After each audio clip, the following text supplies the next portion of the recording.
Comment gérer les conflits? Comment désamorcer ces bombes qui, quand elles explosent, elles font assez mal, elles font très mal même. Comment gérer ces situations désagréables et comment même les éviter? Donc c'est ce qu'on va voir, ça va être vraiment le sujet d'aujourd'hui. Et je t'invite à être vraiment attentif parce que j'ai synthétisé en 3 points essentiels. Et pour moi, ces 3 points sont nécessaires et suffisants pour justement en sortir avec ça. Parce que si je dis fais le c'est vraiment ça, c'est cette tension que l'on a lorsqu'on a une situation de conflit. Rappelle-toi, essaie de te souvenir la dernière fois que tu as eu un conflit. Peut-être que c'est le cas maintenant. Il y a différentes choses qui se passent. La première, et celle-là est super désagréable à vivre, c'est tu sais que tu dois dire quelque chose d'important à une personne ou tu sais que ça doit partir au conflit, ça risque de partir au clash. Le taux d'explosion, on va dire, la probabilité d'explosion est très très haute. Et qu'est-ce qui se passe quand ça arrive? Eh bien souvent, on a énormément de stress, on a une angoisse, parce que c'est vraiment ça qui se cache derrière, c'est qu'on a une angoisse à l'idée de la situation. Et on va ressasser la situation plusieurs fois, se faire 10 000 plans, en espérant bien évidemment que ces plans-là se passent au mieux. Mais on a souvent tendance à anticiper le pire du pire dans ces situations-là. L'autre situation, c'est, et ça peut être la continuité ou ça peut être très différent, lorsque tu discutes avec une personne et tu sens la tension monter. Tu sens la tension monter d'un cran, 2 crans. Et là, tu commences à avoir une boule au ventre. Tu commences à sentir que c'est vraiment au ventre qu'on se ressent cette boule, cette pression, cette tension qui est palpable. Et là pareil, c'est super désagréable. Et quand on est en situation de stress, quand on se retrouve dans des situations là, qu'est-ce qui se passe? Les émotions débordent. Et quand les émotions débordent, qu'elles débordent extérieurement avec une colère incontrôlée ou qu'elles débordent ou une peur ou une perte de moyens incontrôlée ou qu'elles débordent intérieurement, c'est que généralement c'est jamais très bon. Et combien de fois ça nous est arrivé de réagir sur la colère ou d'une certaine façon ou sous la peur et se dire putain, je regrette, vraiment je regrette pourquoi j'ai dit ça, pourquoi j'ai réagi comme ça, pourquoi j'ai fait ça. Et tout ça en fait, ça en vient sur un de ces 3 points. C'est le second. Mais je ne vais pas te parler du second. Il y a l'avion en derrière, j'espère qu'il ne va pas trop nous déranger. Je ne vais pas te parler du second parce qu'on va faire les choses dans l'ordre. Je vais tout d'abord te parler du premier. Et le premier, c'est justement celui qui est le plus oublié et qui est pourtant le plus important. C'est-à-dire que, et ça risque de te choquer, c'est ta responsabilité, le conflit. C'est en partie de ta responsabilité. Mais bien souvent, on oublie ça. C'est-à-dire que, en termes de communication, eh bien, on est 2, voire plusieurs. Et donc, bien évidemment, il y a une responsabilité de l'autre. Bien évidemment, si ça pète, c'est aussi peut-être parce que l'autre n'écoute pas, parce que l'autre ne veut pas entendre, parce que l'autre a son point de vue aussi, sa façon de voir les choses. J'en avais parlé sur la vidéo d'hier, la vision du monde. Sa façon de voir les choses. Et toi, tu as ta façon de voir le monde et la vie. Et lorsqu'il y a un conflit, c'est que généralement, il y a un accroc sur les besoins, les envies ou les visions de l'un et de l'autre. Et on se dit souvent, c'est la faute de l'autre. C'est de sa responsabilité, c'est pas moi. Moi, j'y suis pour rien, c'est l'autre. Et ça, c'est une erreur fondamentale. Alors, certaines personnes ont conscience de ça, qu'ils ont une responsabilité dans la communication. Et d'autres le savent, l'oublient. D'autres encore se disent, mais c'est pas ma faute. Peut-être que c'est ton cas. Et je ne l'espère pas, je ne souhaite pas. Et ce que je veux te dire derrière ça, c'est que 50% de la communication t'est attribuée et de ta responsabilité. Et au-delà de ça, on a ce qu'on appelle la systémie. C'est-à-dire la dynamique, alors je fais un raccourci, parce que c'est bien plus profond et bien plus complexe que ça, mais le raccourci suffisant, nécessaire et suffisant pour parler de communication. Il y a une dynamique entre toi et l'autre. Et cette dynamique, elle va être influencée par le comportement, le fonctionnement, les mots de l'autre, mais aussi par ton comportement, ton fonctionnement et tes mots. Et parfois, il suffit simplement de changer son mode de communication, de changer son axe d'approche pour désamorcer cette bombe qui est le conflit, pour la désamorcer complètement. Alors changer, bien souvent, les gens innocemment, on a tendance à se dire ouais, mais je veux pas rogner sur mes besoins, je veux pas rogner sur mes envies et je veux pas être une personne que je ne suis pas. Et en fait, c'est là où on se trompe souvent, c'est qu'il n'y a pas besoin de le faire. On peut rester soi-même avec ses propres besoins et ses envies. Il suffit juste de changer la façon d'aborder les choses. C'est comme quand tu es confronté à un problème que tu as l'habitude de résoudre d'une certaine façon. Si tu changes un petit peu ta façon de résoudre le problème, eh bien toute l'équation, on va parler à un mathématicien, toute l'équation change et toutes les opportunités sont différentes. Donc ça c'est le premier point. Reprends ta responsabilité dans la communication. Reprends ta responsabilité dans ton interaction à l'autre. Et reprends ta responsabilité dans le sens, tu n'as pas à subir un mode automatique qui est ton mode par défaut. Tu as d'autres opportunités, tu as d'autres façons de voir les choses. Tu as d'autres façons d'exprimer tes besoins, tes envies, tout en répondant aux besoins de l'autre. Alors ça demande un travail interne, un travail de réflexion. Mais je vais y venir un petit peu plus loin. Ça, c'est le premier point. Le second point, j'en ai parlé au début, ce sont les émotions. C'est la gestion émotionnelle. C'est-à-dire que, on dit, moi j'aime bien dire ça, c'est que on agit avec les ressources qu'on a sur l'instant T donné. Et les ressources qu'on a sur l'instant T donné, eh bien ces ressources-là, elles vont changer. Si tu es en pleine forme, si tu es heureux, heureuse, si tu es bien, eh bien tout va se passer facilement. Généralement, il y a des personnes, lorsqu'elles partent en vacances, quand elles sont en état de vacances, eh bien, des situations de la vie courante, comme par exemple, eh bien, elles ont tout le temps dans la journée pour aller d'un point A à un point B, il y a des bouchons. Se dire, oh, c'est pas grave. Par contre, quand on est dans une situation de stress, du travail, du monde, de l'urgence, et qu'on a ces mêmes bouchons, là, ça devient beaucoup plus pénible. Et c'est là qu'on perd ses moyens.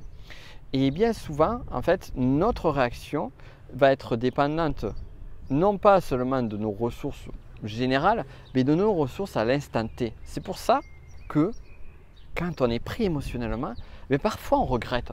Parce qu'après, on réfléchit à froid, et j'insiste sur ce mot, à froid, on réfléchit à froid et on se dit pourquoi j'ai réagi comme ça, pourquoi j'ai fait ça, pourquoi j'ai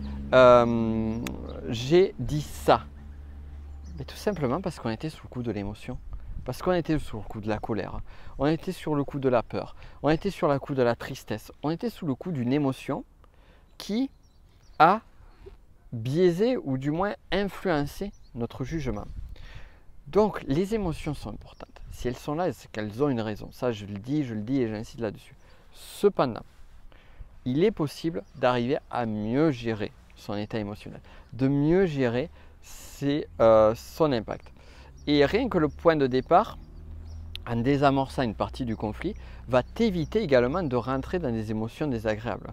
Rien que de changer ta façon de voir les choses, plutôt que de voir les choses selon ton point de vue, mais commencer à rentrer dans le point de vue de l'autre, va te permettre de relâcher un petit peu émotionnellement. Il n'y a pas que ça. Et on en vient au troisième point. Le troisième point, c'est l'intelligence relationnelle. L'intelligence en termes de communication. Et cette intelligence-là, on l'a tous, mais elle se développe. Elle se développe au point que tu peux arriver à des trucs incroyables. C'est-à-dire que moi, à la base, je suis un ancien timide. Tu m'aurais vu, et puis tu peux regarder les vidéos que j'ai faites il y a 5-6 ans, ça se sent, ou même plus récemment. Je suis un ancien timide. Et très longtemps, j'ai cru que j'avais du mal à communiquer parce que là, la timidité, c'était l'émotion qui prenait le dessus. Petit à petit, j'ai travaillé sur moi et j'ai développé cette intelligence relationnelle. J'ai travaillé mon approche de communication. J'ai travaillé mon empathie, non pas pour qu'elle me desserve, mais pour qu'elle m'aide et pour qu'elle aide les autres. Ça aussi, c'est un point qui est un point clé. Et tout ça, en fait, c'est pas compliqué. C'est vraiment pas compliqué à mettre en place. Il faut juste avoir les bonnes techniques, les bonnes méthodes, les bons outils. Aussi bien sur cette partie, sur la partie de la responsabilité au départ, parce qu'il y a des outils qui vont permettre justement de mieux comprendre, de mieux voir les choses selon le point de vue de l'autre, et sur la partie émotionnelle. Alors, je t'en avais parlé hier.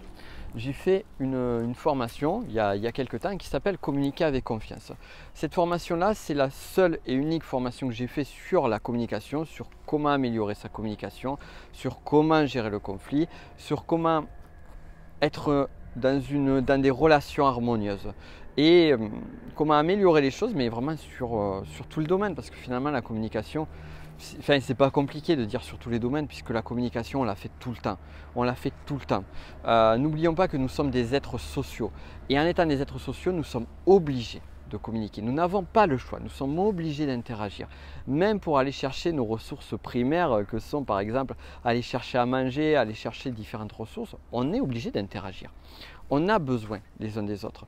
Et donc, on a besoin d'améliorer nos rapports aux autres. Et plus on améliore nos rapports aux autres, plus on améliore notre vie. Parce que on va savoir communiquer, on va éviter les conflits, on va éviter les difficultés, on va éviter les zones de stress, on va se faire plus entendre, mieux entendre. Combien de personnes disent dans le circuit professionnel, quel qu'il soit, dire ben voilà, je suis frustré dans mon activité parce que mon patron ne comprend pas, mes collègues ne me comprennent pas, ma femme ou mon mari ne me comprend pas.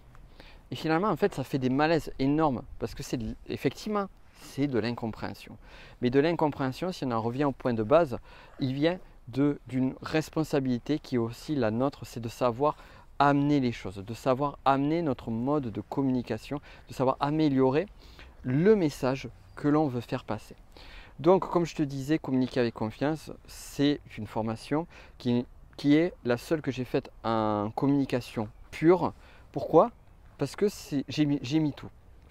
En d'autres termes, j'ai mis tout ce qui était, j'ai pas mis tout de tout ce qui est possible et inimaginable dans le monde, mais juste tout ce qui était nécessaire à toi pour améliorer ta communication. Parce que c'est pas compliqué en fait. Il y a juste quelques points clés à bien connaître, notamment comment créer un lien de confiance avec l'autre, comment mieux aborder l'autre, comment gérer justement cette partie émotionnelle, comment voir les besoins de l'autre, comment voir son monde, comment désamorcer un conflit. Il y a vraiment des points, comment se jouent les interactions des uns aux autres. Donc c'est vraiment pas compliqué, mais encore faut-il l'appliquer et encore faut-il connaître ces points-là. Donc ce que je te disais hier justement, c'est sur cette formation, j'ai fait une promo justement pour te permettre de pouvoir en profiter facilement, parce que c'est ça l'idée. C'est comme ça t'évite de passer par le catalogue client et d'être sur le prix fort. Donc sur cette promo-là, la formation, elle est à 297 €. J'ai divisé le prix par 3, mais je ne l'ai pas divisé par 3 ad vitam aeternam. Donc je vais bientôt retirer justement cette promo. Bon, tu as le compteur, tu verras juste en dessous. Je t'ai mis un lien qui est sur la vignette de la vidéo ou juste en dessous de la vidéo. Et tu auras l'accès à cette formation. Et là, tu vas avoir tous les outils qui vont être nécessaires. Mais pour rappel, il faut que tu prennes en considération ces 3 points que sont le premier point, c'est la responsabilité. Sur une relation, on est aussi responsable que l'autre, c'est-à-dire il y a 50% qui nous incombe et 50% qui incombe à l'autre. Donc comment je peux améliorer mes 50% à moi, comment je peux arriver à switcher mon attitude, comment je peux arriver à mieux écouter les besoins de l'autre et la façon de voir la vision du monde de l'autre. Ça, j'en parle dans la formation.